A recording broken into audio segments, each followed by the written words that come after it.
Depuis que notre professeur, Monsieur Astor, nous demande de traiter des sujets complexes sur ce qui nous entoure, nous avons développé une certaine curiosité et une attention particulière aux éléments de notre vie quotidienne. Quand nous avons commencé à chercher un endroit susceptible de devenir la matière de notre travail, beaucoup de pistes nous sont venues à l'esprit. Puis, au détour d'une rue, nous sommes passés devant un bâtiment et une question nous est venue à l'esprit. À quoi cet édifice nous fait-il penser? Que reflète-t-il? C'est sur cet aspect que notre réflexion s'est portée. Qu'est-ce qui influe la perception qu'une personne puisse avoir sur ce monument? Tout d'abord, nous établirons que l'architecture, le style du bâtiment et l'époque à laquelle il a été construit créent une impression commune. Comme nous pouvons le constater, cet édifice s'apparente énormément à un château médiéval. Il est facile de s'imaginer les hordes d'ennemis assiéger ce château défendu par de preux chevaliers. Pourtant, suite à nos observations, nous nous sommes dit que nos belles images n'étaient pas forcément le reflet de tout ce que le monde apercevait. En effet, nous avons retracé les origines de ce bâtiment aux années 1870. Anciennement nommé le château du Vallon de Bar, il est une composante de l'histoire niçoise.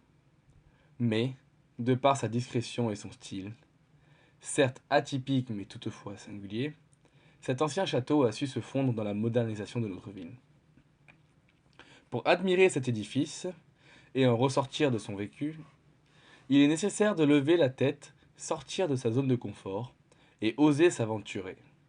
Ce bâtiment, à l'architecture commune, se révèle unique quand nous franchissons les portes de son jardin. Le premier jugement porté sur cet immeuble de coin de rue est le reflet de ce que nous avons tendance à faire, juger sans connaître, juger d'un seul coup d'œil. Au lieu de connaître son passé, ses expériences, ce qu'il a vécu ou subi, nous jugeons uniquement sur le physique.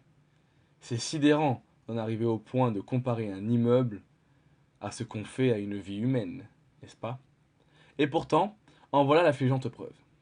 Les bâtiments que nous apercevons dans une ville en sont les éléments caractéristiques, fondateurs. Par ailleurs, ces bâtiments façonnent le regard d'une personne sur cette ville.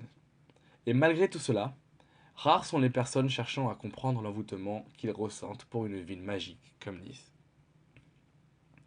Pourquoi?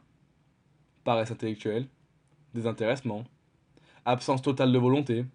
Le fait est que ce comportement est une distincte métaphore de l'humanité de nos jours. Les gens n'ont plus le temps d'apprendre à se connaître. Non, voyons. Les gens ne prennent plus le temps de se connaître, mais pourtant, ils en prennent bien assez quand il s'agit de juger des personnes différentes qu'eux-mêmes. Encore une fois, pourquoi? Une personne est apte à en juger une autre si celle-ci a une bonne connaissance de la vie de la personne qu'elle juge. Malheureusement, nous nous sommes aussi permis de juger ce château sans même avoir fait de recherches préliminaires. Travailler sur un endroit de Nice nous a finalement permis d'en apprendre plus sur l'histoire de la côte, mais aussi sur nous-mêmes.